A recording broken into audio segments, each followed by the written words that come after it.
kuari di SD keneh geus mabok, SMP keneh geus mabok, SMA mah komo. Kuari kitu di universitas mahasiswa mararabok eta kapan bakal jadi calon pemimpin negara urang. Kuarina dimimitian ku mabok. Nu mata ketika jadi DPR teh eta teh DPR mararabok. Ketika jadi bupati jadi gubernur mabok. Ketika jadi presiden kokoloyongan mabok deuk kumaha. Jehehe, jakuarina ge kos kieu. Nu mantak Amerika dek karusak Indonesia sangat sulit luar biasa. Diakui kesulitan untuk merusak tatanan Indonesia teh lain lalagaan. Hasil Amerika ge.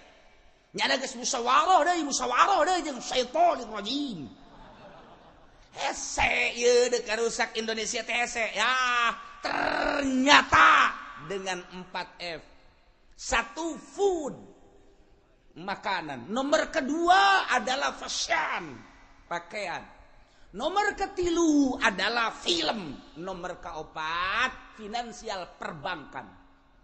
Opat pe eta lah nu bakal ngarusak, paksakeun. Mulai tina food makanan-makanan, ti mimiti es bonbon, datang ke Supermi, datang ke berbagai makanan-makanan disisipan ku Kristen ku Yahudi. Make bahan-bahan kimia anu bakal ngadolkeun kana otak, anu bakal nurunkeun kana kadar kecerdasan otak, anu bakal kadituna manehna menikmati tentang makanan. Pongke ka Al-Qur'an, pongke ka kalam-kalam ulama, pongke ka akhirat melalui makanan. Ti orok kene geus dibere makanan mah baheula mah pan urang keur leutik makanan teh menang nyokot ti kebon cau dicokot. Haji cau terus dipanaskeun teh di naon ngaranna? Disepan.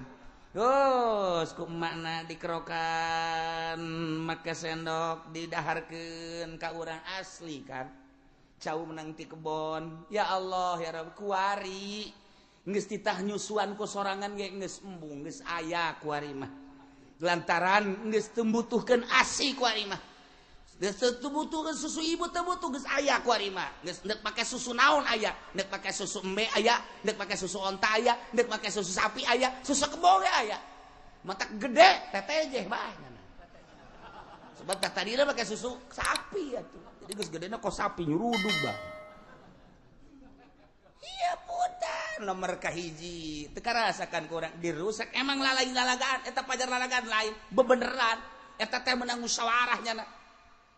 Nomor kedua fashion pakaian nu baheula mah pakaian teh atuh nang produksi urang asli menang urang anu ditimbulkeun tuh di mana di Palembang make kotrek tenunan itu asli daerah. Nah manual kemudian atau di Jawa gitu kene terus ke NTB hasilnya kan bagus serang melalui Jepang serang melalui arang asing dibuatlah sedemikian rupa geus babahana make kimia ditambah deui ku ari potongan-potongan anak terus diedar-edar ke jelema di kabongbroy ku eta. Nomor katilu, nomor kedua, nomor katiluna film. Baheula mah film teh kudu ka gedung film. Terus diayakeun TV film, ditayangkeun di TV ku hari mah di HP. Unggal detik. Anak geus kieu bae anak kotek mana ngagerokeun. Dewi.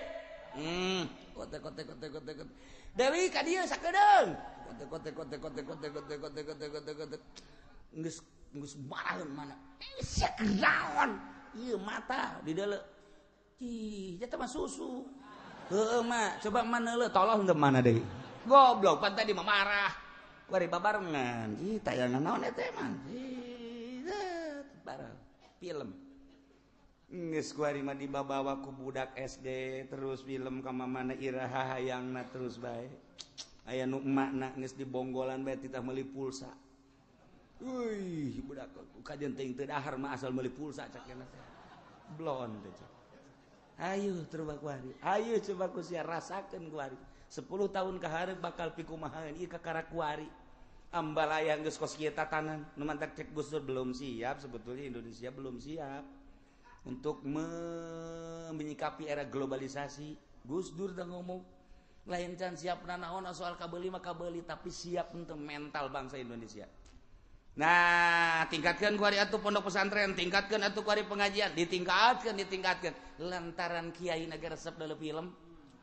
Atuh aya aturan ceramah mawa HP pan kiai na ge. Saudara-saudara, mohon maaf. Oi, ya, saudara-saudara sekalian, oh mohon maaf. Oh, mending digantung kiai kos gitu. Saya gajah pada nge-HP sih gantung habak. Mungkin mau aya kipodoli keur ceramah nge-HP gantung.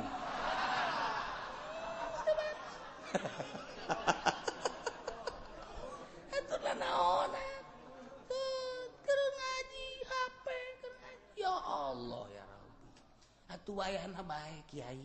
Aya nu ngaji mingguan ge make HP bae tolol teh kiai. Keur ngaji ge. Oh iya. Bentar sebentar lagi. Oh iya, setengah jam lagi lah. Oh iya.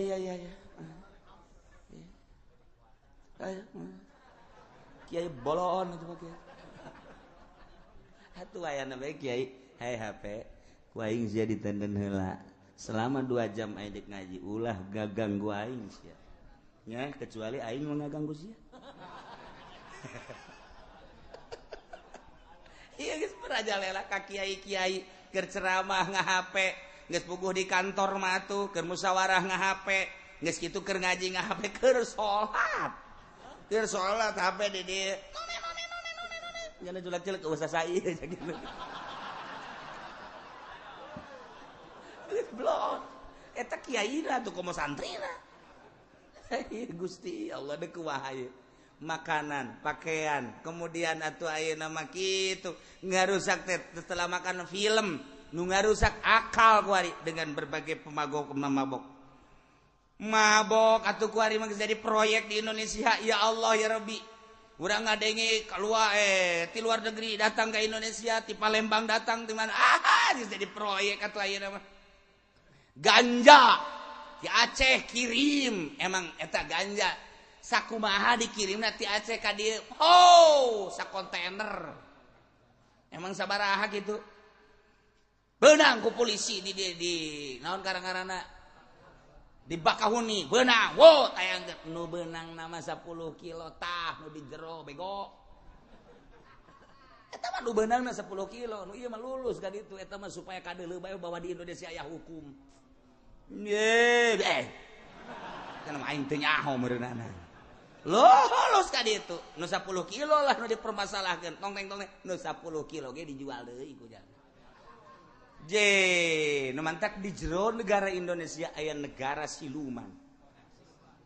Aya negara di atas negara di Indonesia emang kumaha gitu. Jalamun lain polisi anu ngamankeunana, lamun lain abri nu ngamankeunana, lamun lain panglima nu ngamankeunana, atuh moal aman. Tapi kan laraman bukti nyatana ku ari mararabok ka urang lembur.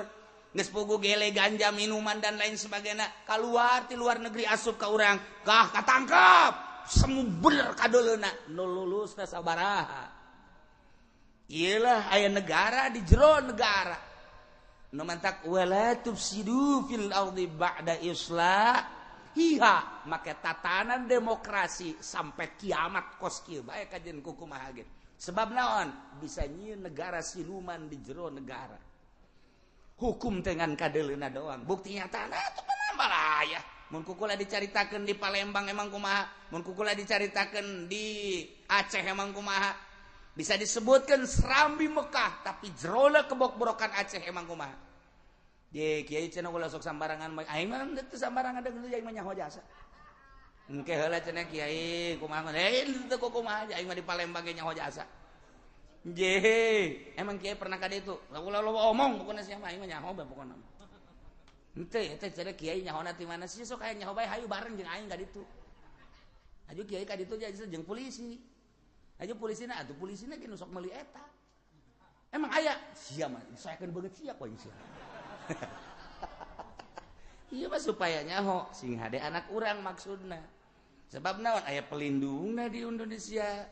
numantak ganja ambalaya kuari, numantak gele ganja ambalaya, ektasi ambalaya, magadon ambalaya, dumor yarip ambalaya, dan BK ambalaya. Emang kumaha lamun henteu diamankeun ku seorang, ku pengaman atuh moal bisa, tapi kan aman ternyata. Masalah jadi proyek numantak ge, polisi aya pagawean, dibuatlah sedemikian rupa proyek polisi. Akal bangsa Indonesia 10 tahun 20 tahun ke hareup nu kuari SD marabok, SMP marabok, SMA marabok, mahasiswa marabok deuk saha nu nyekel negara.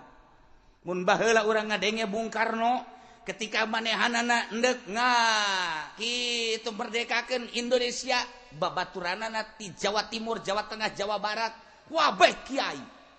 Geus puguh para politisi di luhur babaturannyana, mahasiswa babaturannyana di ITB. Kiai Jawa Timur, Jawa Tengah, Jawa Barat, di Cianjur, di Sukabumi, di Tangerang, di Serang, Pandeglang, kabeh babaturan Bung Karno. Kan geunaheun urang ngadukung Bung Karno na. Ceramah di Bitung kadedengekeun bae, ceramah di Rangkas Bitung kadedengekeun, ceramah di Pandeglang kadedengekeun. Bung Karno teh lain jelema leutik, ngeunaheun urang tatanan keagamaana, ngeunaheun jasa. Bung Karno tambah kuari ku Soeharto minim agama ngan mah boga kitu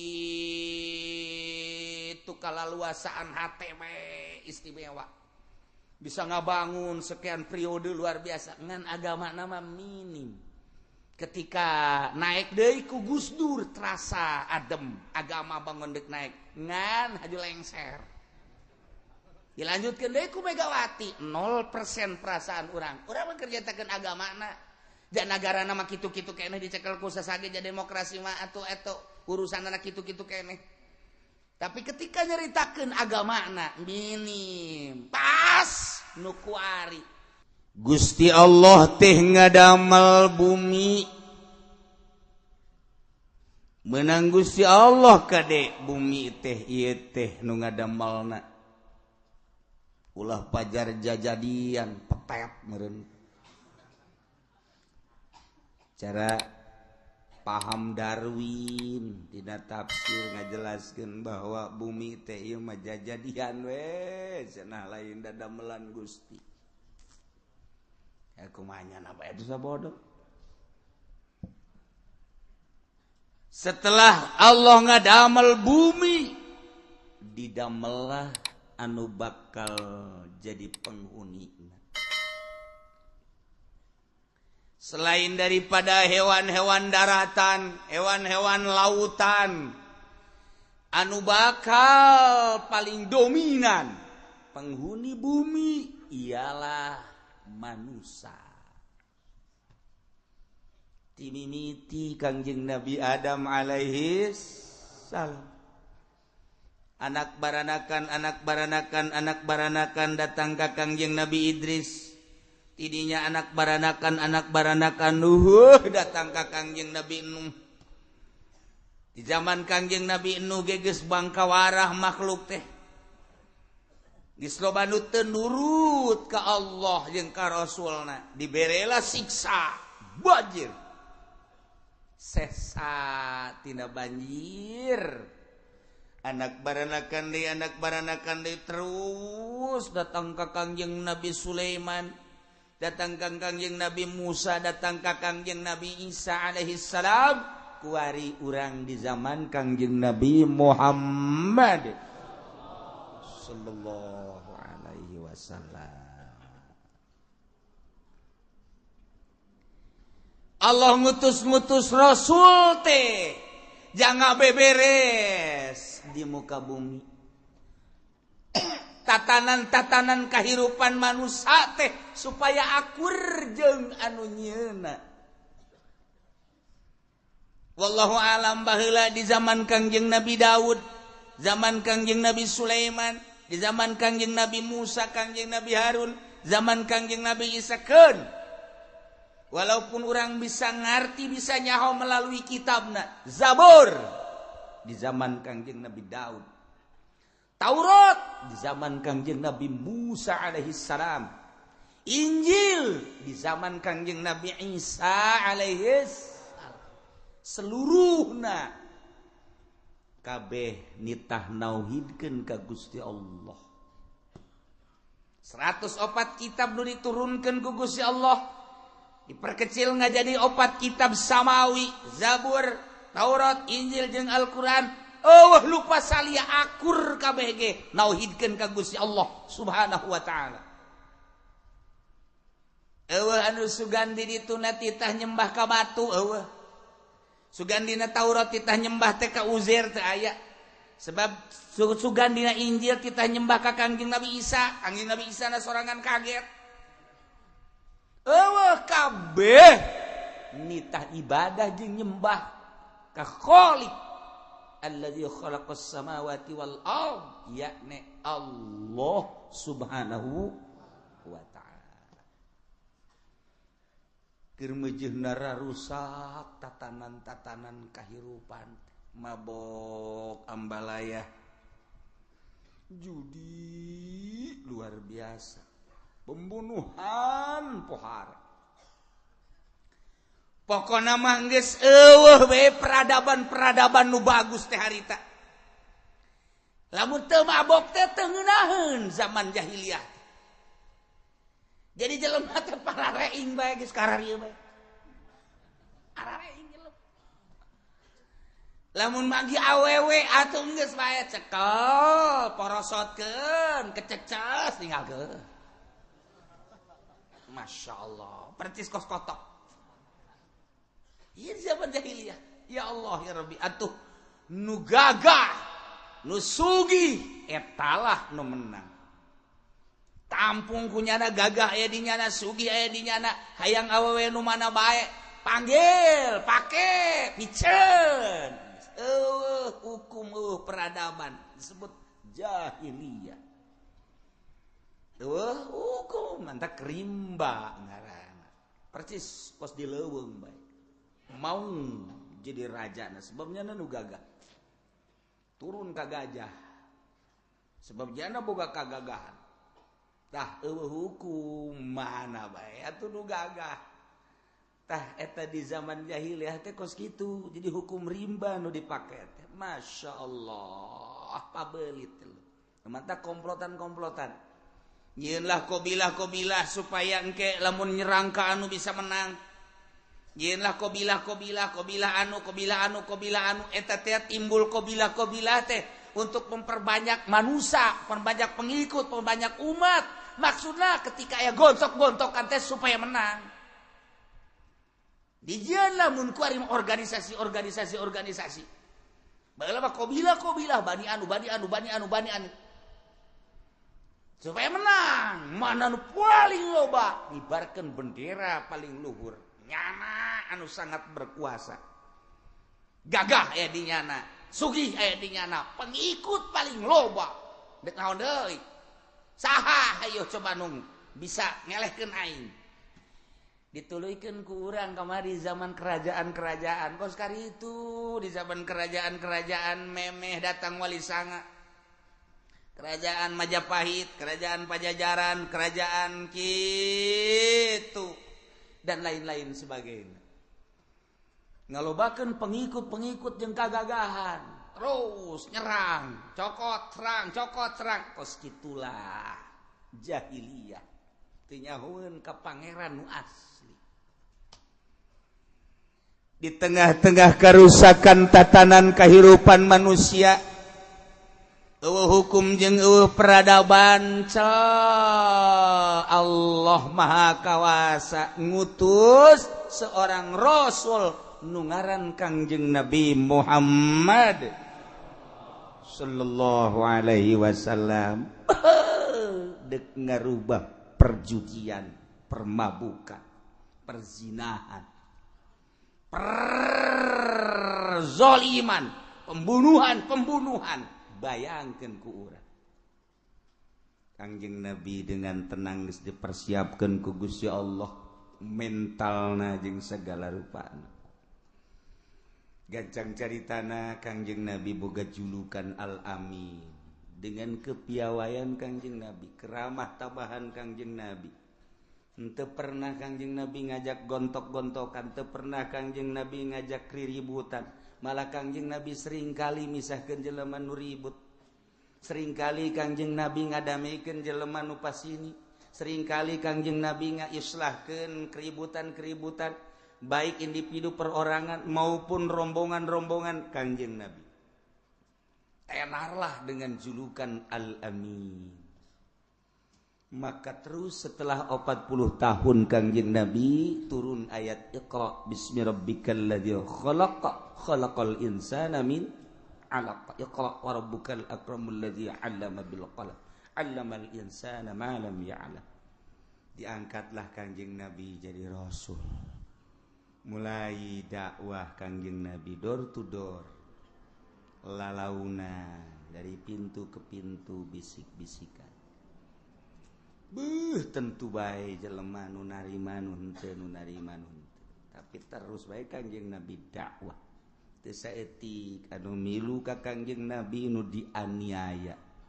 Geus puguh nu dibacok, geus puguh ditubles, geus puguh nu dipedang, geus puguh nu diseret, geus puguh anu di kitu dipentang di panon poe, ditindihan ku batu. Tetep bae katingali kategeran iman para sahabat. Allah kadenge ku telinga Kangjeng, ku cepil Kangjeng penganiayaan terhadap sahabat-sahabat anu arasub Islam. Kangjeng hanya bisa berdoa, cuma berdoa terus. Kangjeng Nabi dakwah. Berhasillah Kangjeng Nabi dakwah di Mekah. Karena Kangjeng Nabi saat eterek dibunuh, instruksi ti Gusti Allah hijrah Muhammad ka Madinah.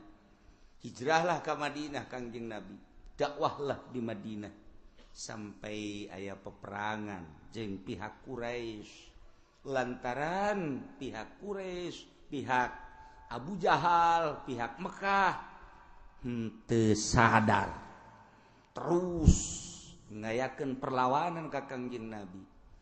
Jadilah perang Badar, jadilah perang Uhud, jadilah perang Hunain, jadilah berbagai peperangan. Alhasil selama 23 tahun Kangjeng Nabi dakwah, luar biasa hasilna. Sangat singkat dakwah Kangjeng. Di tengah-tengah jelema anu pinuh kebiadaban, tengah jelema anu radikal, jelema anu banget biadab, tapi Kangjeng Nabi bisa ngembangkeun Islam, ngembangkeun agama, mencuat langsung bersinar. Anta syamsun, anta badrun, anta nurun fauqa nuri, anta iksiru wa ghali, anta misbahus suduri. Engkaulah wahai Muhammad syamsun bagaikan matahari. Asal matahari geus terbit kabeh kacaangan. Urang nu jauh jeung Mekah, jauh jeung Madinah, kacaangan ku sinar makrifat Kangjeng Nabi, ku nubuwah Kangjeng Nabi, ku risalah Kangjeng Nabi. Caang hate urang nyaho ieu haram ieu halal, nyaho pangeran nu asli Allah, nyaho ieu mah Kristen agama anu kafir, Yahudi agama anu kafir, Konghucu anu kafir, Buddha, Kristen dan lain sebagainya kafir. Hiji be inna dina indallahil Islam. Anta syamsun, anta badrun. Engkau Muhammad bagaikan bulan purnama. Ketika bulan muncul, sacaan sejuk kabeh. Urang kasidaran ku sinar bulan Kangjeng Nabi, sejuk luar biasa, indah. Anta iksiru wa goli, percis kos kayu iksir. Lamun urang boga kayu iksir segede kieu bae dicekel ku urang hayang ngalengkah ka Mekah salengkah. Urang lamun boga kayu iksir ku ari hayang ka mana, ka Banten, dia sakicep datang ka Banten. Mun urang boga kayu iksir ieu ka mana-mana urang hiberan, ieu iksir Kangjeng Nabi teh disarupakeun ka kayu iksir, anta iksiru. Masya Allah. Di mana bae aya urang salam di assalamualaikum ya Rasulullah. Kangjeng Nabi mah lir teu beda jeung kayu iksir, kadenge aya nu salam di belahan mana, aya di hareupeun alaikassalam. Masya Allah. anta iksiru tah kayu iksir lain lalagaan. Nu mantak coba tapaan dihandapeun tangkal beringin. Supaya orang menang kayu iksir. Daripada menang kayu iksir katimpah buah beringin sia. Ngajongkeng bisa. Kababuku mios ya sing hade. Kanjeng Nabi wa anta iksiru wa ghali anta misbahus sudur.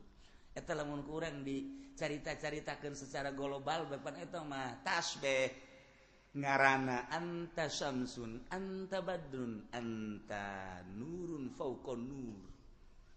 Gusti mah cahaya di atas cahaya. Mun urang nyaritakeun cahaya kompor sakitu boga cahaya lampu sakieu Kangjeng Nabi di atas eta. Patromak Kangjeng Nabi di atas patromak. Mesuri Kangjeng Nabi di atas mesuri. Bulan Kangjeng Nabi di atas bulan. Matahari Kangjeng Nabi di atas matahari. Anta nurul fauqa nur. Cahaya di atas cahaya. Sapira panon poe cahayana bisa nyaangan dunia doang. Nu tadina remeng-remeng bisa kadeule sakadar urusan dunia. Selesai panon poe surup poek deui tapi Kangjeng Nabi bacayana fauqa nur. Ngaleuwihan ti panon poe bisa nembus cahaya Kangjeng Nabi ke jero dada sorga bisa kadeuli. Di mana cahaya Kangjeng Nabi geus asup ke jero dada urang? Cecep. Masya Allah senyum bidadari kadeuli. Di handapna aya hunungan. Ya Allah, ya Rabbi. Kebal-kebal ngagedean tah hunung. Orang kanker. Tama beda dari dunia tama. Kadeui nyulusup cahaya Kangjeng Nabi ka dieu. Quran kurang bisa dibaca, bisa dihartikeun. Eta naon? Cahaya Kangjeng Nabi. Masya Allah karim. Urang bisa zikir tengah peuting aya cahaya Kangjeng Nabi. Kurang bisa tahajud Allahu Akbar tengah peuting aya cahaya Kangjeng Nabian di dieu. Lamun dicabut cahaya Kangjeng Nabi, wah tuh nu biasa tahajud molor boro-boro tahajud subuh ke jam 7. Pas deuk Allahumma hdini aya anak turun deui ka handap. Anak ge nanya, "Naon tadi leungeun Pak? Tadi ka luhur ka jadi ka handap." Loba omong. Tatanya bae teterembelan budak teh. Isin nya ka anak. Ka anak isin ka Allah henteu. Cahaya dicabut. Ketika cahaya Kangjeng Nabi asup ke jero dada, Masya Allah, muka Quran belaka baca, muka tafsir belaka baca, muka kitab janggotan ge kabaca bae. Aya cahaya Kangjeng Nabi di dieu. Ya Allah ya Rabbi. Cahaya Kangjeng Nabi muncar kana tarang, muncar kana mata, muncar kana ceuli, muncar teu bisa diganggu gugat sakali haram-haram, sakali halal-halal, sakali makruh-makruh, sakali sunah-sunah, sakali mubah-mubah. Cahaya Kangjeng Nabi mendominasi ke awak urang. Ketika cahaya Kangjeng Nabi aya di jero kalimpudan ku ari ku kepentingan.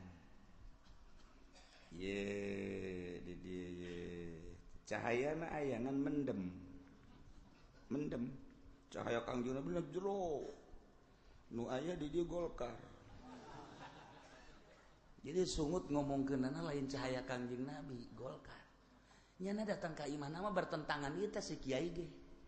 Ngalamun bae bagi ngarokok godang garam. Godang garam aya pegawe mah ngarokona godang garam. Bari dada teas-teas saeutik teh. Aju dibeulumna ge mengkol saeutik deui. Nu ieu kabeulum ka ditu henteu. Nyana ge sial-sial sih rokok kunaon kieu, cak rokok pugusian nu sial. Nyana ge diseug-seugikeun ku rokok, lah nyalahkeun aing teh ieu teh dibeulem Gusti ya. Tanda nu mantak aing teu kabeulem belah dieu miring, nu ka dieu kabeulem ieu henteu, siana miring. Cak rokok tuh, rokok ge ngomong, lah nyalahkeun aing, bolon sia. Cak rokok, ye.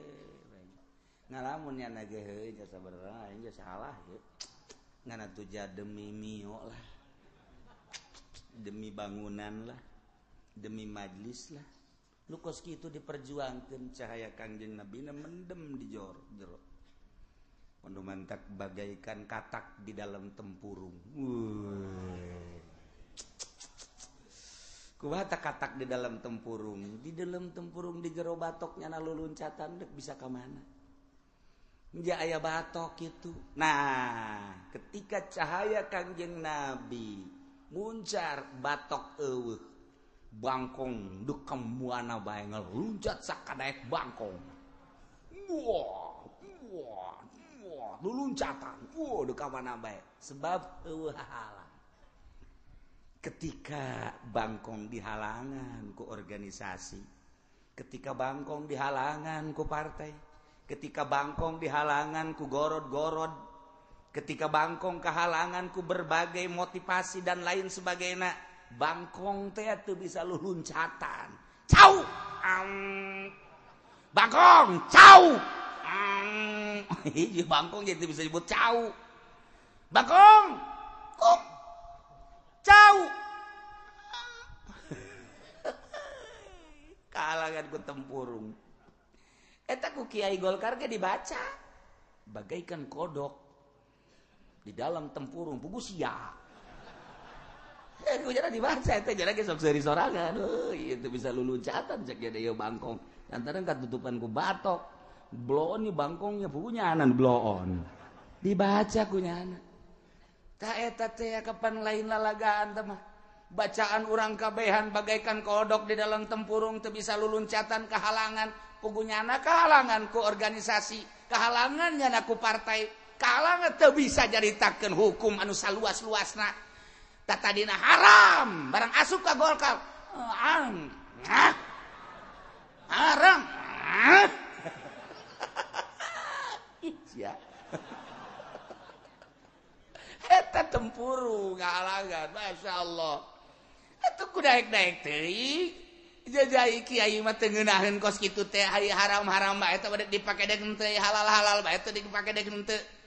Kunaon haju kredit jadi halal, kunaon riba jadi halal, kulantaran aya satu kepentingan. Eta kodok ancul-anculan di dinya teu bisa keluar. Maning dipencet habak teh bangkong. Kangjeng Nabi teh terus bae dakwah ngabeberes tatanan-tatanan kehidupan manusia melalui Al-Qur'anul Karim dek nyaritakeun naon aya Al-Qur'an tentang ubudiyah cukup dina Al-Qur'an, tentang muamalah cukuplah Al-Qur'an, tentang siasat tentang aya dina Al-Qur'an, berbagai-bagai tentang budaya ya dina Al-Qur'anul Karim dek neangan naon dina Al-Qur'an. Kangjeng dakwah dibere mukjizat Al-Qur'anul Karim. Alhamdulillah, Masya Allah, dengan waktu anu singkat mutatadina jelema nyembah ka berhala, ka uza, ka manat, kuarima nyembahna ka Gusti Allah Subhanahu wa taala nu tatadina awewe rurundayan. Buu ka mana-mana, bujal ka mana-mana, ping-ping ka mana-mana, turun ayat hijab jadi rarapih kuarima rambut awewe teu kadeuleu ku lalaki, bujal kitu kene dada dan lain sebagainya rapih. Anu tatadina mah ieu anak ngalawan ka kolot-kolot bisa dilecehkeun ku anak. Kalantaran aya Kangjeng Nabi, aya tatanan Al-Qur'anul Karim, aya adab-adaban anak ka kolot. Kitu keneh atasan ka bawahan, bawahan ka atasan, antara kitu pemimpin jeung rakyat-rakyat jeung pemimpin aya adab-adaban anak. Masya Allah, rapi luar biasa. Kangjeng Nabi dakwah ngabilukeun peribadahan tatadina ka patung, ka batu, ka makhluk, wari ka Allah. Anu tatadina muamalah teu beres, cara jual beli, cara pinjam meminjam dan lain sebagainya. Jol Kangjeng Nabi ditata sedemikian rupa rapih luar biasa. Urusan perpolitikan, pemerintahan dipimpin ku seorang raja, Sultan Khalifah. Kabelah dieuna kumaha cek khalifah, sebab khalifah teh henteu sewenang-wenang lantaran aya kitab Al-Qur'anul Karim, ngalaksanakeun Al-Qur'anul Karim, berangkat rapi luar biasa. Tentang budaya-budaya anu diakui ku Al-Qur'anul Karim dilanjutkeun rapi. Tentrem Mekah jadi tentrem Madinah, jadi tentrem satu suara nyembah ka Gusti Allah Subhanahu wa taala. peribadahan, imimiti syahadat, salat, kemudian zakat, puasa, haji, lain lalagaan rapi, ditata rukun iman, amantu billahi wa malaikatihi wa kutubihi wa rusulihi wal yaumil akhir wa bil qadari khairihi wa syarrihi minallahi.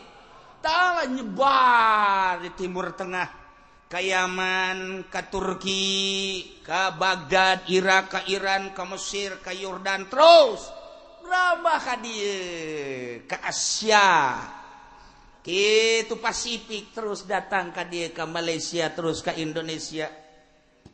Berangkatlah terus para aulia-aulia Allah.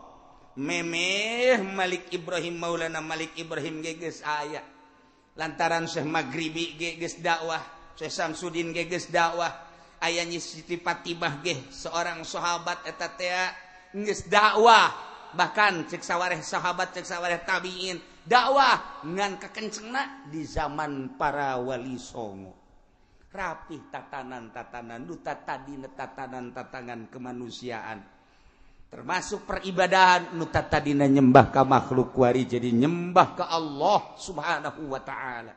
Pimpin ku Raden Patah Demak, di dieu ku Syekh Syarif Hidayatullah Banten, pimpin ku Syekh Maulana Hasanuddin. Jelema ngemprai kabeh ibadah ka Gusti Allah Subhanahu wa taala. Indung kanu jadi anak boga dedeh, anak ka indung menghormati, ka bapa menghormati. Kitu kene aya hakul jar, bapada tetangga ngabogaan hak, aya hakus, aya hakudin, hak antara agama rapi ditata ku para wali-wali Allah Subhanahu wa ta'ala. Aslina ku Kangjeng Nabi Muhammad sallallahu alaihi wasallam. Tak karapihan eta kudu terus diperjuang. Numentak di dia turun ayat wala tufsidu fil ard. Ulah rek ngarusak aranjeun kabeh di muka bumi bada islahi hasabada direbe beres dirarapi. Bibasir rusuliku diutus para rasul belah dituna rasul. Terakhir diutus ku Gusti Allah Rasul Allah nu ngaran Kangjeng Nabi Muhammad sallallahu alaihi wasallam. Dirapihan ku Kangjeng Nabi tatanan-tatanan kehidupan manusia teh, akidah-akidahna, syariat dan lain sebagainya rapi, ulah diganggu, ulah dirusak. Anu tatadina jelema mararabok jadi henteu tatadina jelema silih bunuh, jadi henteu tatadina urusan muamalah terapi jadi rapi. Tatadina urusan-urusan soal agama teu beres jadi beres. Tatanan eta lanjutkeun, ulah sok dirusak. Nu matak aya larangan ti Gusti Allah, wala tufsidu fil ard. Ulah rek ngarusak aranjeun kabeh di muka bumi. Dengan cara dirusak kumaha? Dirusak zahir mah tuh gunung ditebangan, digalian, tuh kayu ditebangan, dibeakeun, tuh laut dan lain sebagainya. Eta kerusakan-kerusakan teu sabaraha tawakos kitu bae naon. Lantaran aya kepentingan-kepentingan di Gunung Sindur, Gunung Beak, soteh jalain jang nyana. Jangsa, apan urang sepatan dek nyeun imah lamun batu jamal bisa. Matak Gunung Sindur kuari dibedulkeun. Jegudot dibawaan ka sepatan, dibawaan ka Rajeg, dibawaan ka kitu mana ka Cikupa, ka Pasar Kemis. Ngawujud guari nu jadi musola, jadi majelis salim deres sama jadi imah. Jadi macem-macem di Gunung Sindur. Nu mantak mun aya urang Gunung Sindur kudu ditangkep. Terima kasih kamu orang Gunung Sindur. Kudu nuhun lantaran nyana eta nu boga gunungna. Pasir di alaan, baheula di Bitung, di sedotan, jalain jang nyana, jang urang kabehan. Kajian kuku mah geja emang kebutuhan urang, masalah sama kos kitu mah.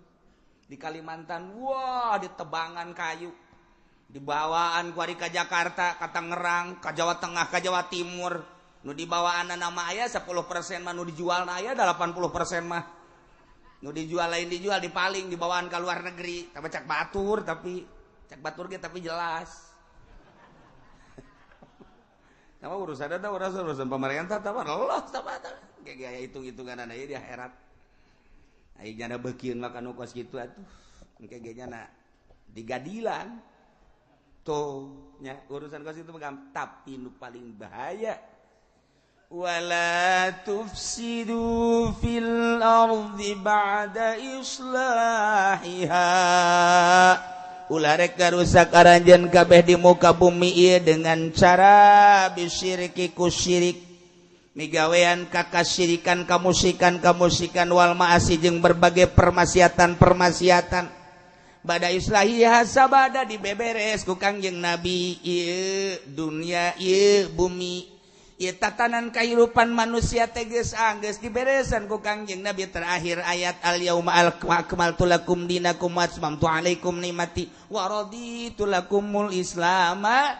dina rapihan usaha ulah sak dirusak col aya nu nyieun kelenteng col aya nu nyieun gereja etalah perusak bumi sabada wajeng dapi luar biasa keras dakwah dirusak ku jelema nu nyieun kelenteng nu nyieun gereja nu nyieun pihara nu nyieun berbagai tempat-tempat kalacutan woi anu nyieun night club anu nyieun bar wow di Jakarta di Bandung Medan kota-kota besar Surabaya segala gang doli segala di Jakarta naon karena di Jakarta teh anu nu kuari eueuh teh nu para tertengan saksi apem teh naon karena tuh nyaho bae aja pendi mah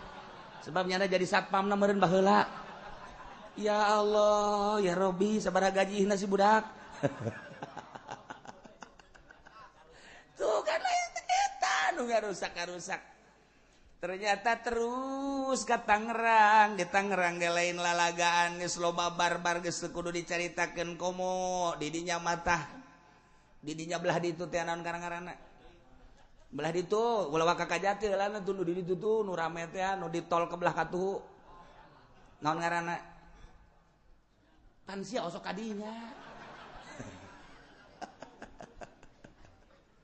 iya kari masyaallah jadi jati kadinya aya terus dek di jende di bojong dek di jende di nyata geus aya anu datang ka kaula jelema anu dek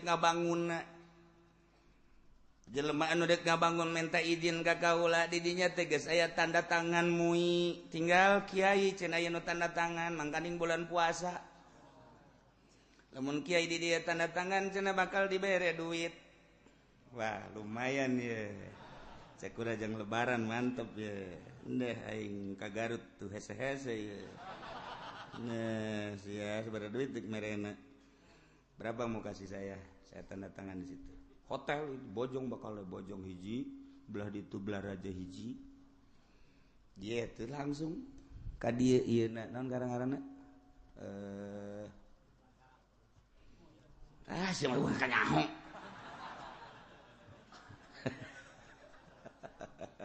pemborongna datang ka kau langsung ngobrol jeung kula kiai kalau kiai tanda tangan ini kan sudah ada tuh suatu kukula di dulu aya nyahon mentek kula nyaraho tokoh-tokoh masyarakat anu tanda tangan teh kula nyaho kiai nu tanda tangan MUI nyaho kula mentek geus kasal kadeuleu beungeutna sia eta kasal kadeuleu sia nyaho ya bebeja ka kula tapi lamun kiai teh tanda tangan dia dikhawatirkeun ceknya pada watarkeun sapila kura tuh henteu cenah cekna besi demo nah ai dikhawatirkeun mah aing dik demo kajen kukuha ge siap pokona mah golok gerasah lah henteu cenah kiai aya sabaraha duit teu marena ayo kade ngaluarkeun yana duit flok hitung sabaraha bendel eta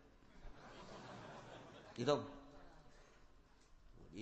hiji 2 3 4 5 ayo 10 berarti kan 100 juta kukula didatangkeun tah duit aing tah kageteun nya sebab receh can dihitung hitung ku sia teh duit aing cek nya capek ngitungan gos gitu aing mantep tadi hitung receh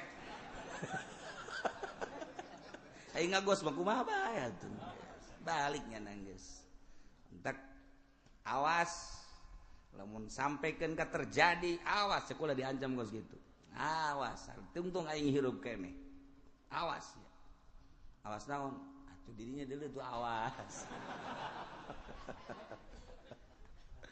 iya wala tufsidu fil ardi ditanya ku kula bapak agamanya apa saya Islam cek jana aslinya Jawa aslinya Pak kok bapak mau sih ini ngebangun-bangun iya saya kan cuma sekedar usaha Pak Kiai ini kan ada borogan sekian tuh urusan kesana aja waktu saya cuma sekedar usaha iya deui budak kumaha ya dah sebodoh atus ya penting mah kurang wala tufsidu fil ardi ba'da islah iya sing hade pagawean syirik pagawean maksiat ulah ditimbulkan lantaran geus rapi ku Kangjeng Nabi dibangun setelah dirapi-rapi ku Kangjeng Nabi nitipkeun ka sahabat titipkeun ka tabiin nitipkeun ka asbat tabiin titip datang ka wali songo di wali songo titip datang ka kiai nu arayeuna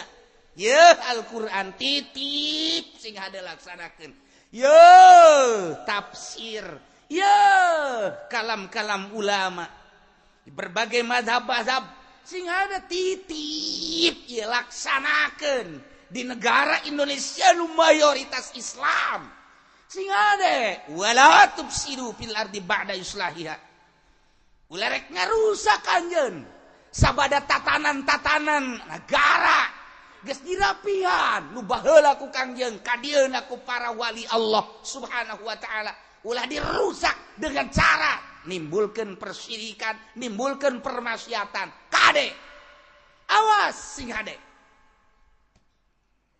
lamun kurang dikodok wala tufsidu latelanahi tufsidu te fi'il mudhari berarti di dieu teh aya nahyu eta adalah sebagaimana di dieu urusanana urusan pasad tentang pasadan ulah ditimbulkeun larangan kudu dijaga aya sabaraha tinggal kurang ditingali dina syariat agama Islam sabaraha eta anu dilarang teu meunang ditimbulkeun karusakan teh ti dieu di deuleu aya manu wal manu min idkhalil mahiyah ay mahiyatil ifsad yaqtadil man'a min jami'i anwa'ihi manu di dieu penyegahan ngasupkeun mahiyah teh hakikat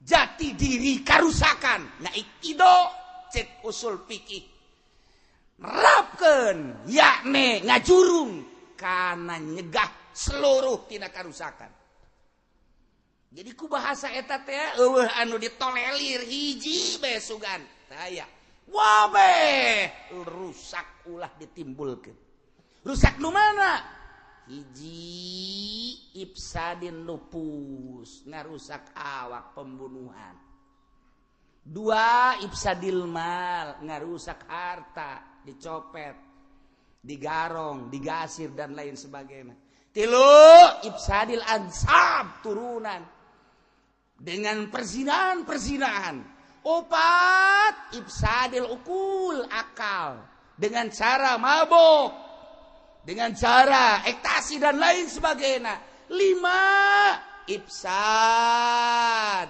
kitu adian agama 5 ialah Kangjeng Nabi ngalarang dirusak hiji ifsadun nufus awak anu tatadina di zaman jahiliyah pembunuhan terjadi teu meunang salah saitik dengan turuna Kangjeng Nabi diislahkeun ku Kangjeng Nabi dirapihan ulah sok ngabunuh lantaran walil qisasi hayatu ya ulil alba bodoh deui tampiling deui motong-potong deui rusak deui mantak ulah ifsadin lupus sebab kabelah dituna aya kisos. Nomor kedua ifsadul mal harta ulah diganggu gugat urang ngageser harta sajengkal bae bakal dikongkorongkeun ke di akhirat patani ngageseran ge galengan saetik di akhirat bakal dikongkorongkeun 7 lapis bumi samarukan kumaha kuari bangeunah ngalegaan sameter 2 meter naon hartina komo tambah datang ka ratusan meter rasa ngeunah kuari ieu boga sawah teh 1000 meter digeser ka belah deui jadi 1500 dijual bisa bae harga sameterna 1 juta lamun sa kitu 1000 meter harga 1 juta cepet panci pede suara cepet bodoh aing nganengel kasugih teu bisa ngitung tuh tambahan kuari tambahan ku geseran 500 jadi 1500 kali 1 juta cepet tetep hese 1500 meter kali 1 juta berapa saem bener teh sebulan aing mesti salah bae teh budak ngomong anu tadina saem jadi saem setengah kan di dunia mah nya bisa muyah maye taruhlah meuli mobil bisa jadi meuli Lexus misalnya atau meuli Fortuner misalnya bisa meuli Kijang tambah jeung imah hahaha pae sia dikongkorongkeun ka sia mangkaning lain 1 meter 2 meter 7 lapis langit kali 500 meter jehey emang kumaha kuari sakadar menikmati Fortuner belah dituna menikmati Lexus atau baby Ben merenyana miliaran mah atau aku ari mah boga mobil anu okos eta teh anu kitu teh naon karana ta naon ngaranna nu mobil perang teh perang lain naon lain meuli Hammer lah nyana dan lain sebagainya ngeunah bae ku hari hayo sia di akhirat sia ku Allah geus disiapkeun tadeuh dikongkorongkeun ka nyana ayo sia lurah kongkorongkeun ka lurah aduh cak lurah teh nya berat ya aing masyarakat dikongkorongkeun ya Allah ya Rabbi eta aya Ki Haji deui nyeser masyaallah macul-macul teh saeutik bae sajengkal mata sajengkal doang tetap dikongkorongkeun bae aduh eta budak Ci Haji teu meunang cupat-copet cukat cokot dan lain sebagainya ngarusak harta. 2 ifsadul mal nomor katilu ifsadul kitu ansab turunan mantap kudu dijaga ge kuari urang lamun nyaritakeun di Indonesia geus hese jasa nyaritakeun anak kamari ieu mah keur kuraletik masih keneh itu perzinahan teh ngan syukur di kota besar kuari barang loba kontrakan di urang masyaallah hese nyaritakeun anak geus hampir kabeh sih henteu beureun mun dipresentasekeun nu zina jeung teu zina loba anu zina endeu kumaha atuh matak tinggal nunggu azab bae loba anu kakula cerik kunaon cerik mbah ini cenah saya hamil atuh hamil si nangis yang enggak ada bapaknya emang kemana bapaknya mati tak apa bukan enggak mau tanggung jawab terus kesini nangis mau apa siapa yang mau nerusin sia dibawa baik ke pondok gitu ya kayak hidup kos gitulah dibawa ke dia tuh ceknya nama meren coba tuh tolong santri mah seorang dia goblok meren santri aing diteruskeun burung coba eta nah naon geus teh isin ban kuari mah awewe ke imah araramil anu 5 bulan nu 6 bulan careurik nyana cek nyana nu tanggung jawabna undek dikumahakeun aja kula kumaha tuh jawabna kos gitu ayo kumaha terus baca-baca kula sok lalagaan we kos gitu ieu lah sapira jeung jelema kos gitu nah ieu pohar ansab turunan geus dirusak ku nyana engke eta tepuguh binna pan bin saha pan aya turunan mah bin anu cara Imam Ghazali Muhammad bin Muhammad Al-Ghazali kan geunah Muhammad bin Abdullah bin Idrus tuh mantak.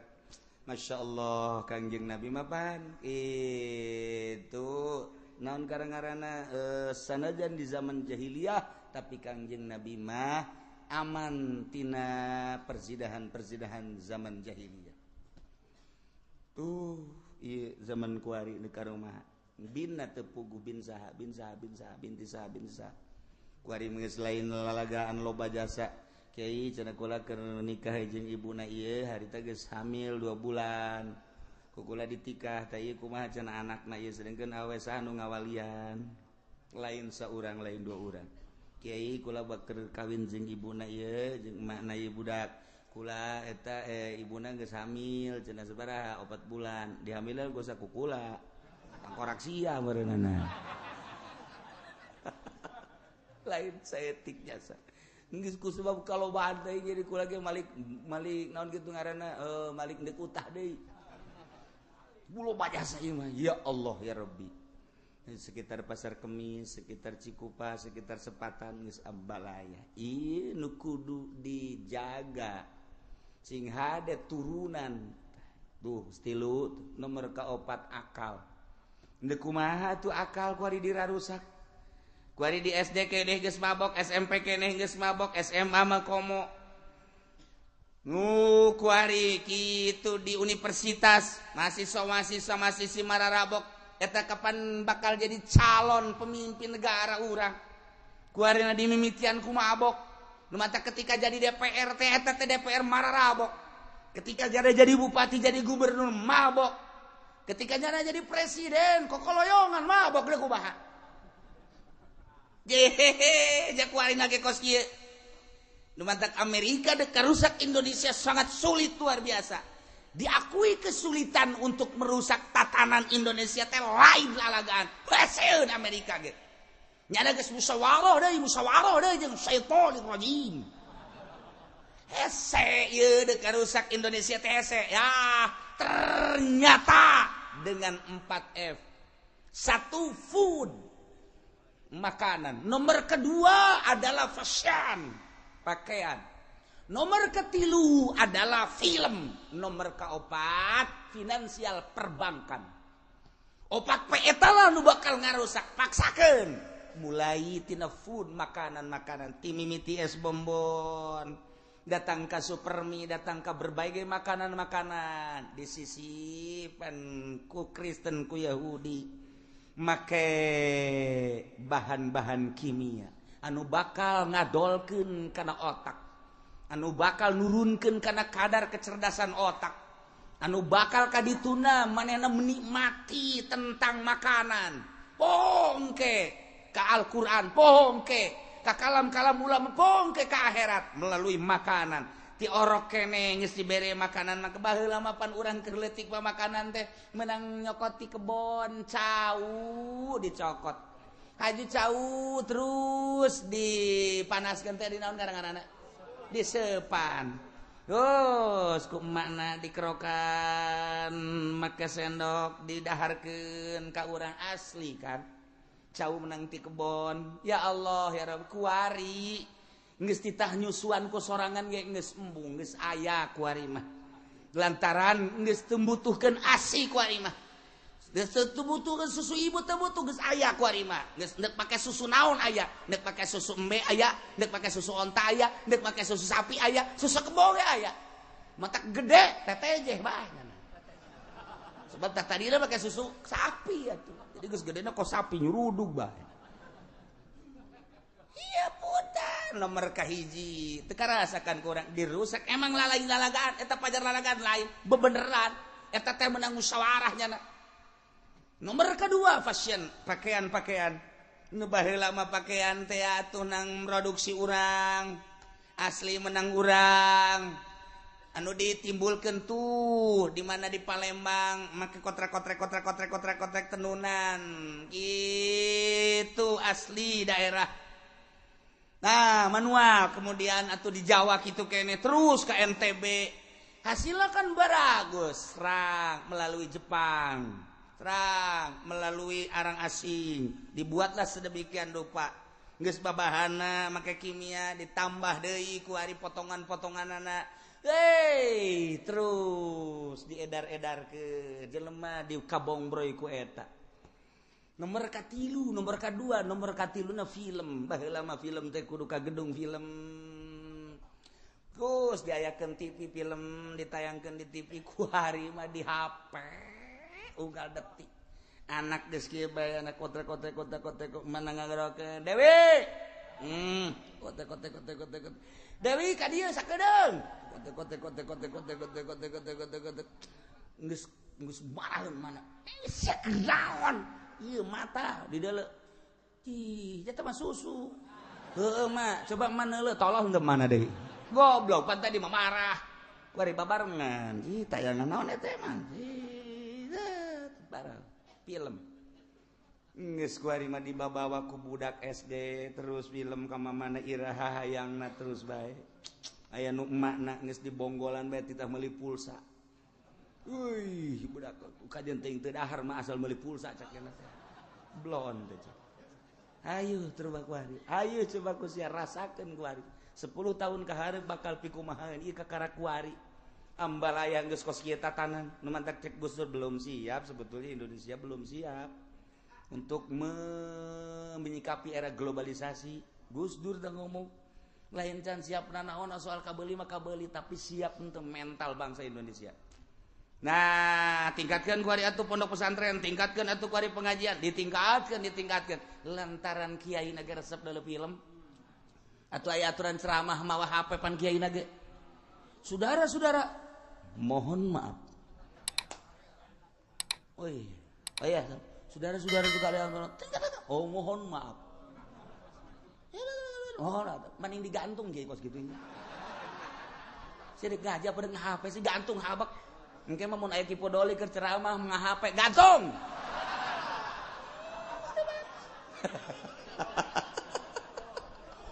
Aturna naon? Keur ngaji HP, keur ngaji. Ya Allah ya Rabbi. Atuh wayahna bae kiai. Aya nu ngaji mingguan ge make HP bae tolol teh kiai. Keur ngaji ge. Oh iya. Bentar sebentar lagi. Oh iya, setengah jam lagi lah. Oh iya. Ayo. Kiai bolon itu mah kiai. Atuh aya na bae kiai, hai HP. Ku aing sia ditenden heula. Selama 2 jam aing dek ngaji ulah gagang ku aing sia. Nya kecuali aing mah ngaganggu sia. Iya geus merajalela ka kiai-kiai keur ceramah nga-HP, geus puguh di kantor mah atuh keur musyawarah nga-HP, geus kitu keur ngaji nga-HP keur salat. Keur salat HP di dieu. Jangan julak-julak ke usah saya gitu. Blon. Eta kiaina tuh komo santrina. Gusti Allah deuk wahaya. Makanan, pakaian, kemudian atuh ayeuna mah kitu ngarusak teh setelah makan film, nu ngarusak akal kuari dengan berbagai pemabok. Mabok atuh kuari mah jadi proyek di Indonesia. Ya Allah ya Rabbi. Urang ngadenge keluar ti luar negeri datang ke Indonesia, ti Palembang datang di mana jadi proyek atuh ayeuna mah. Ganja di Aceh kirim, emang eta ganja sakumaha dikirimna ti Aceh ka dieu. Oh, sakontainer. Emang sabaraha gitu. Beunang ku polisi di naon karang-karana di Bakahuni beunang. Wo tayang nu beunang nama 10 kilo tah nu di jero bego. Eta mah nu beunangna 10 kilo, nu ieu mah lulus ka ditu. Eta mah supaya kadeuleu bae bahwa di Indonesia aya hukum. Kana mah aing teu nyaho meureunana. Lulus ka ditu. Nu 10 kilo lah nu dipermasalahkeun. Tong-teng nu 10 kilo ge dijual deui ku jang. Nu mantak di jero negara Indonesia aya negara siluman. Aya negara di atas negara di Indonesia emang kumaha gitu.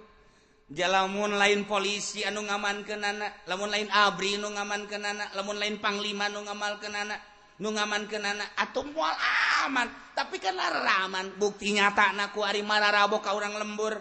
geus pugu gele ganja minuman dan lain sebagainya keluar ti luar negeri asup ka urang kah katangkep semu bener kadoleuna nu lulus teh sabaraha iyalah aya negara di jero negara nu mantak wala tufsidu fil ardi ba'da islahiha make tatanan demokrasi sampai kiamat kos kieu bae kajen kumaha ge sebab naon bisa nyieun negara siluman di jero negara hukum dengan kadeleuna doang bukti nyatana atuh Ambalaya mun kukula dicaritakeun di Palembang emang kumaha mun kukula dicaritakeun di Aceh emang kumaha bisa disebutkan Serambi Mekah tapi jerona kebok-borokan Aceh emang kumaha ye kiai cenah ulah sok sambarangan aing mah teu sambarangan deung aing mah nyaho jasa engke heula cenah kiai kumaha teu kumaha aing mah di Palembang ge nyaho jasa je emang kiai pernah ka ditu ulah omong pokona sia mah aing mah nyaho bae pokona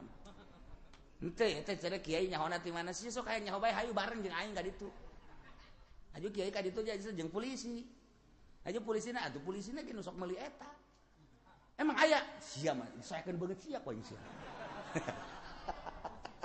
iya mah supaya nyaho sing hade anak urang maksudna sebab naon aya pelindungna di Indonesia nu mantak ganja Ambalaya kuari nu mantak gele ganja Ambalaya ekstasi Ambalaya magadon Ambalaya dumon yahrib Ambalaya dan BK Ambalaya emang kumaha lamun henteu diamankeun ku seorang ku pengaman atuh moal bisa tapi kan aman ternyata masalah jadi proyek nu mantak ge polisi aya pagawean dibuatlah sedemikian rupa proyek polisi akal bangsa Indonesia 10 tahun 20 tahun ke hareup nu kuari SD marabok SMP marabok SMA marabok mahasiswa marabok deuk saha nu nyekel negara mun baheula urang ngadenge Bung Karno ketika manehanana endek kitu merdekakeun Indonesia babaturanana ti Jawa Timur Jawa Tengah Jawa Barat wabeh kiai geus puguh para politisi di luhur babaturan nyana mahasiswa babaturan nyana di ITB kiai Jawa Timur Jawa Tengah Jawa Barat di Cianjur di Sukabumi di Tangerang di Serang Pandeglang kabeh babaturan Bung Karno kan geunaheun urang ngadukung Bung Karno na ceramah di Bitung kadedengekeun bae ceramah di Rangkas Bitung kadedengekeun ceramah di Pandeglang kadedengekeun Bung Karno teh lain jelema leutik ngeunaheun urang tatanan keagamaana ngeunaheun jasa Bung Karno tambah kuari ku Soeharto minim agamaana ngan nya mah boga kitu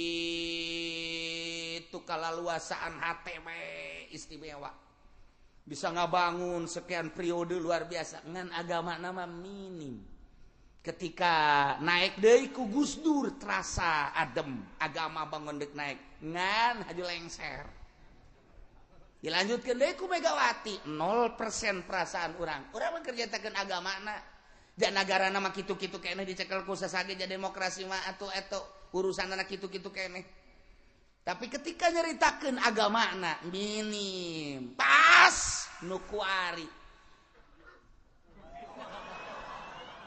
tuh sia tanu ngomong aing mah henteu aing mah ngan kikituan doang mana kade endeu kumaha coba jangan supkeun kancing ge salah imahnya nama ge deuk kumaha deui ya tapi tetap ieu negara urang tetap jana presiden urang walaupun wallahu a'lam kuat atau henteu wallahu a'lam lantaran urang mah henteu caritakeun tentang politik di luhur sanajan kula nyaho moal waka dibejakeun kuari kenyataanna bae sabaraha pabrik anu geus tutup sabaraha pabrik anu endek dirampingkeun sabaraha pabrik anu geus siap-siap untuk gulung tikar berarti kan kestabil kan nah geus aya nu laporan ka kula bebeja Assalamualaikum salam mana mas saya pulang kampung kiai kenapa pabrik saya gulung tikar oh iya udah tuh berapa banyak ada 400 mah katanya geus aya nu bebeja ka kula hiji tambah gulung tikar kurang modal meureun tah mah ya deui can kebal deui meme haol geus bebeja deui ka kula habis haol mah saya mungkin gak bisa ngaji lagi kiai kenapa pabrik saya katanya tutup, Yai. Kenapa? Nggak tahu lah tuh pabrik tutup. Berapa banyak gitu? Ada kali 1.000 mah. Loba amat. Terus kabelah dina makin mabelah dina. Kula seri bae. Insyaallah ala kadar perjalanan perpolitikan di luhur kula nya insyaallah ngan moal wa kadebejakeun. Moal wa keur mubujuna dahsyat-dahsyatna ayeuna. Wuy. Keur mubujuna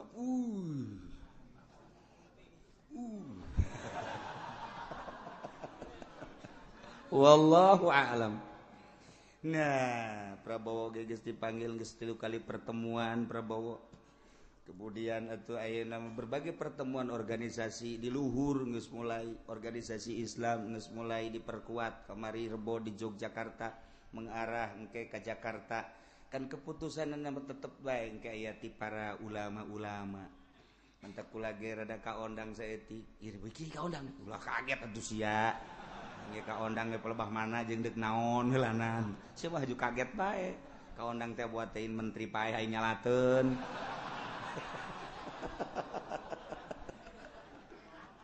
Tapi nu jelas wak seperti kos gitulah.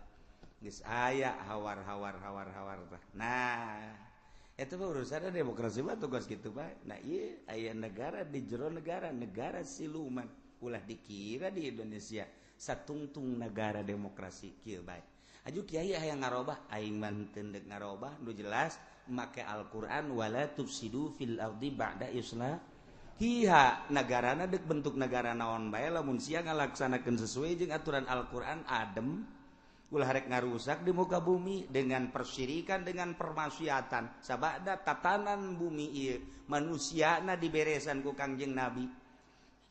Ulah sok dirusak ya tah 5 tadi sing hade ulah dirusak. 1 awak ulah dirusak sampai pembunuhan.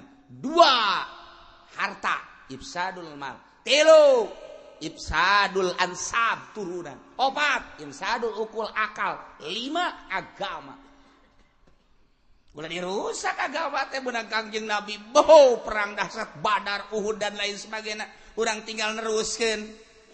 Karena loba loyalitas di Indonesia teh muncul lah sampai agama nu aya di Indonesia lalu asa non muslim minoritas tapi nya bisa tolak cangkeng mayoritas Islam tapi seakan urang namu di negara urang sorangan.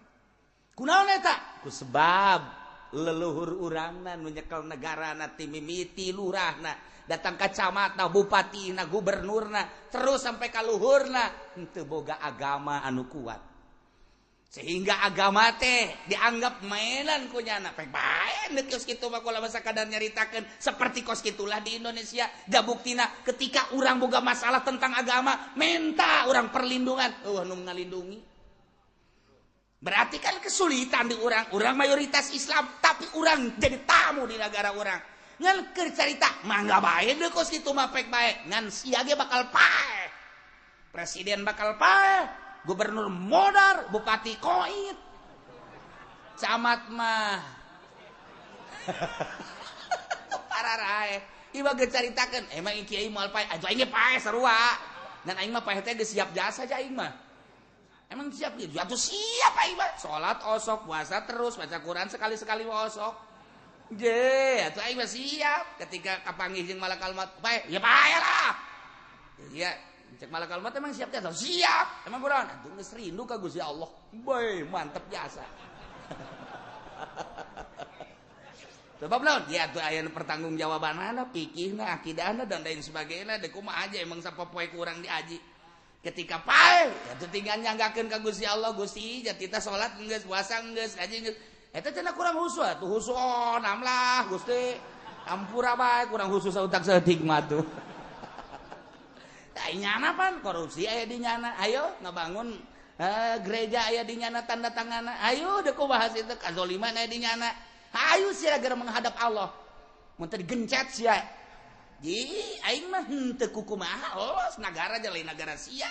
Negara urang kabehan. Turun temurun haju sia zalim rasakeun sanggeus modal sia sakitu doang aing mah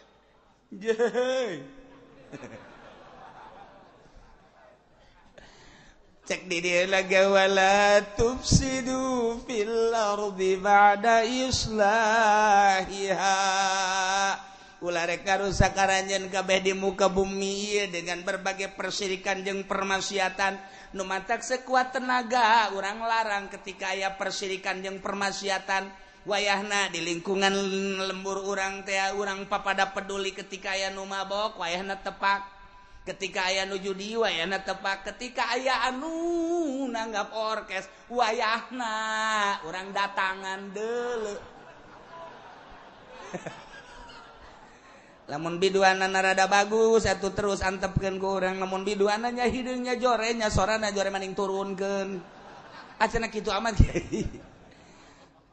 nu bagus tuh jore eta adalah permaksiatan mun bisa ku urang rada dinasehatan ieu geus rapi meunang Kangjeng Nabi ba'da islahi wad'u khaufan wa tama'a wad'u jeung ente ngadua ranjeun nyebut ka Gusti Allah ka pangeran doa ka Gusti Allah di samping tadi dua syarat tadarru wa khufyah ditambah deui khaufa wa tama'a nomor kahiji kudu aya sieun ka Gusti Allah tina siksa Allah nu ngabangkitkeun semangat urang ibadah lantaran aya neraka timbul ti sanubari urang beuh mun aing teu salat asana ka neraka jadi motivasi neraka mulailah urang ngadoa ka Gusti jauhkeun abdi tina neraka Allahumma ajirni minan nar ya Allah ajirni minan nar eta motivasi ka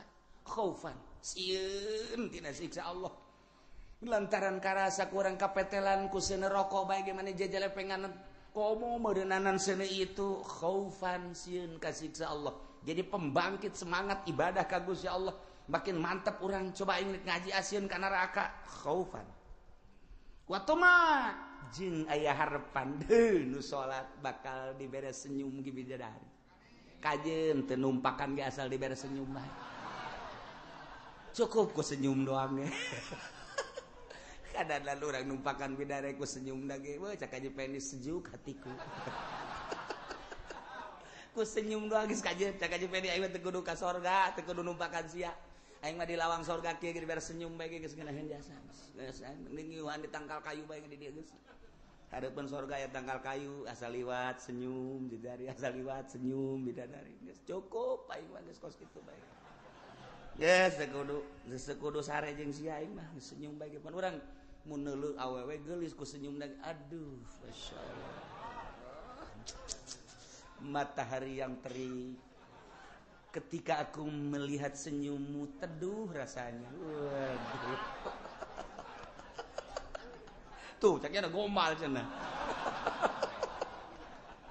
ya Allah ya Rabbi atuh komo bidadari gas bidadari geus teu kudu kumaha asal liwat senyum geus cukup engke ge nyana ge rinduan ieu ka urang cek bidadari Gusti ieu eta saha abdi asal liwat jana senyum kula senyum asal liwat jana senyum kumaha mun kula diajak kan kitu pagi nah urang aing ngajak mah gengsi di surga ge tetep aya gengsi kan tapi lamun diajak aku nyana sini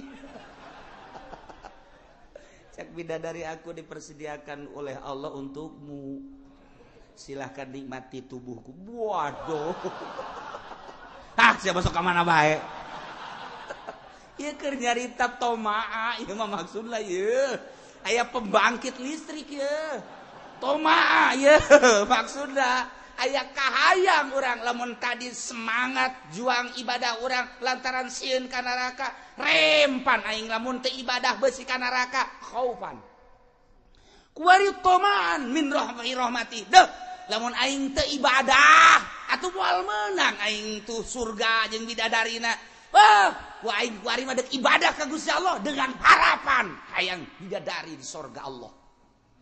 Tuh kan jadi semangat orang nu mantak kudu saimbang khaufan jeung tomaan teh cek bahasa dina tasawuf mah antara khauf jeung roja lir teu beda jeung manuk jangjangan jangjang manuk nu aya di manuk ketika stabil dua jangjang nyana bisa hiberan ka mana bae kitu keneh urang di jero hate urang aya khauf jeung roja yakni toma seimbang antara khauf jeung roja jeung toma orang bisa ibadah dengan mantap ka Gusti Allah.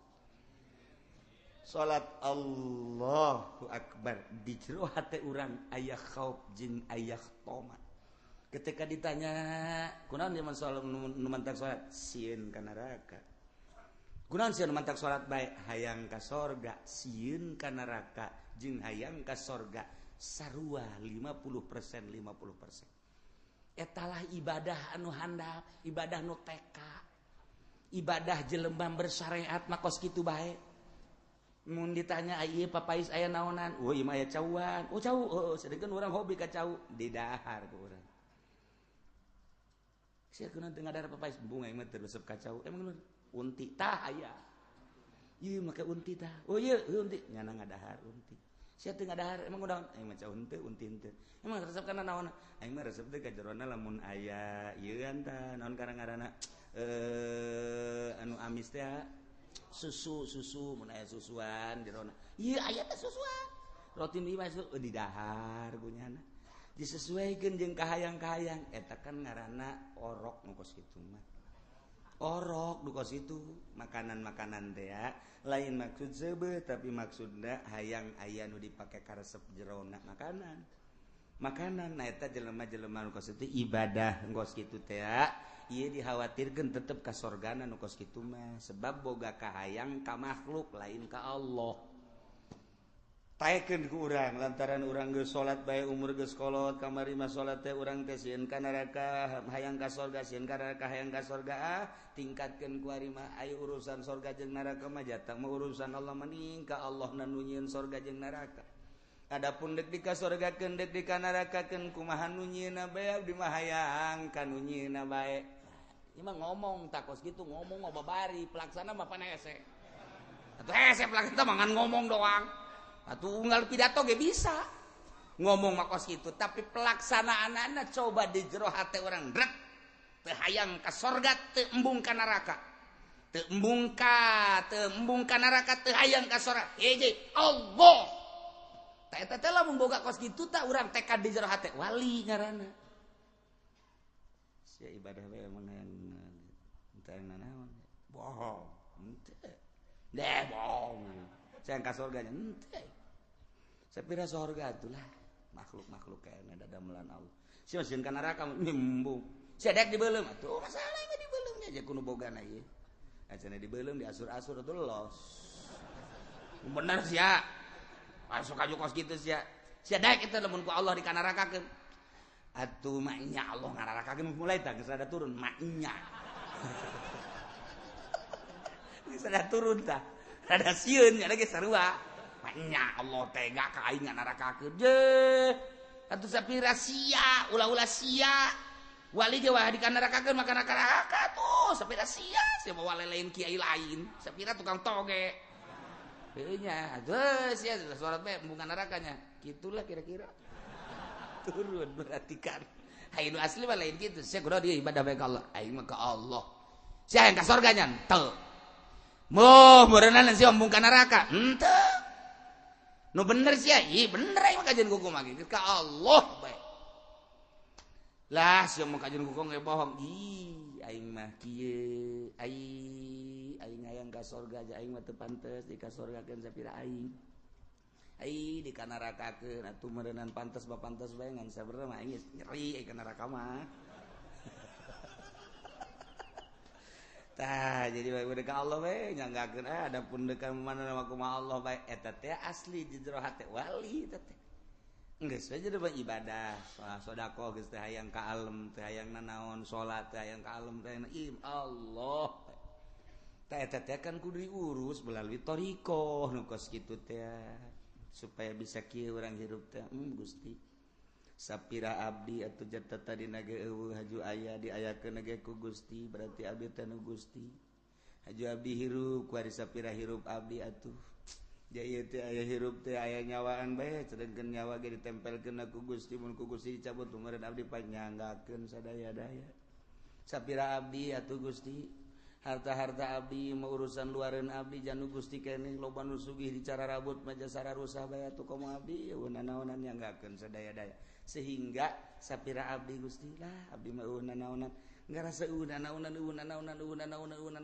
terus makin hari makin naonan darasaan diri makin Gusti sapirah abdi jawayah paeh mah paeh bae dek diabdikeun diri abdi ka Gusti cak Gusti salat cak Gusti puasa cak Gusti haji cak Gusti perang abdi dek disiapkeun demi ngaladen ka Gusti sapira hirup abdi atuh Gusti jangan teu perang ge wayah paeh mah paeh bae geus bae ku eueuh nilaian eueuh hargaan eueuh kaluhuran diri abdi perasaan ku handap-handapna abdi dek ngabdi ka Gusti jam sabaraha titah Gusti abdi siap ngalaksanakeun andai kada kudu perang paeh di medan laga eueuh kudu kahook diri abdi nyawa tarohanana janggakeun Gusti abdi mah hayang ka Gusti wungkul pan eta ngeunaheun jasa talamun geus kos kitu hudang tengah peting Gusti abdi dihudangkeun ke ku Gusti haju tiris ge nang Gusti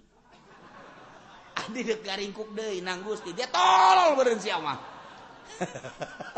cenah deuk ngabdikeun eleh ku tiris dicoba urang hudang peting ku tiris dicoba hudang peting ku panas dicoba urang teh ku sehat dicoba urang ku gering ayo sia lamun endek ngabdikeun diri sia ka aing ngarasa diri sia nilai ngarasa diri sia pangkat coba ku aing deuk dicoba sia hayo kaingkeun coba urang keur sehat Allahu akbar diberes sales basa etik cek pamajikan ka henteu ka masjid emang salat subuh boro-boro ka masjid salat gencan emang kunaon moal salat teunan nyegering emang kunaon bongan Allah mere gering ka aing tuh ngabongankeun ka Allah pantolol tan teu tuh urang mah kos kitu bae nah mentak wali tah malah meniskan ka Allah dak wali ngaranna segala rupa geus ka Allah nah ulah rek garusak anjeun di muka bumi dengan persyirikan dengan permaksiatan sabada dirapihan ieu ku ayana rasul-rasul diutus ku Gusti Allah terakhir utusan Allah adalah Kangjeng Nabi wad'uhu doa ku maneh ngadoa maneh ka Gusti Allah ka pangeran dengan syarat tambah dua khaufan wa tama'a inna rahmatallahi qaribum minal muhsinin sanyana rahmat Allah teta qaribun deukeut minal muhsinin ka jelema nu nyieun hade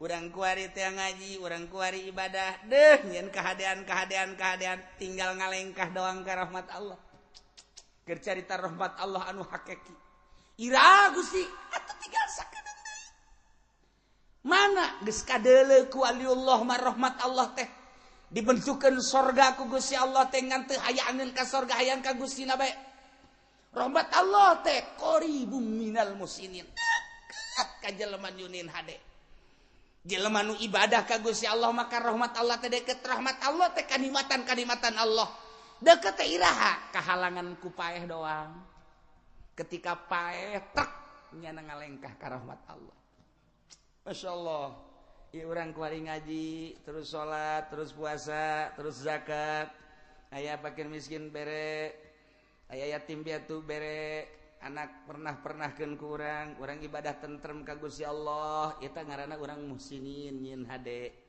eta teh deukeut ka rahmat Allah nu ngahalangan antara urang jeung rahmat naon hirup ketika hirup urang dicabut paeh ngaranna urang ngalengkah trek ka rahmat Allah di dunia mah carerik pamajikan cerik anak cerik murid cerik kabeh tatangga carerik kabeh yang cerikan kadedeh kanyah jeung sajaban nyana nu dicencerikan keur seserian di rahmat Allah masyaallah qaribum minal muhsinin deukeut ngan kahalangan ku paeh doang paeh trek nyana ngalengkah ka dinya ya Allah ya Rabbi nu mantak lamun jelema nu luhur jasa mah akidahna imanna ketika dititah perang teh siap naon sebabna paeh trek ka rahmat Allah paeh trek ka rahmat Allah inna rahmatallahi qaribum minal muhsinin tanu mantak sanajan kukumaha ge tetep bae urang ngaharepkeun rahmat Allah Allah jeung rahmat Allah teh deket jasa ka urang,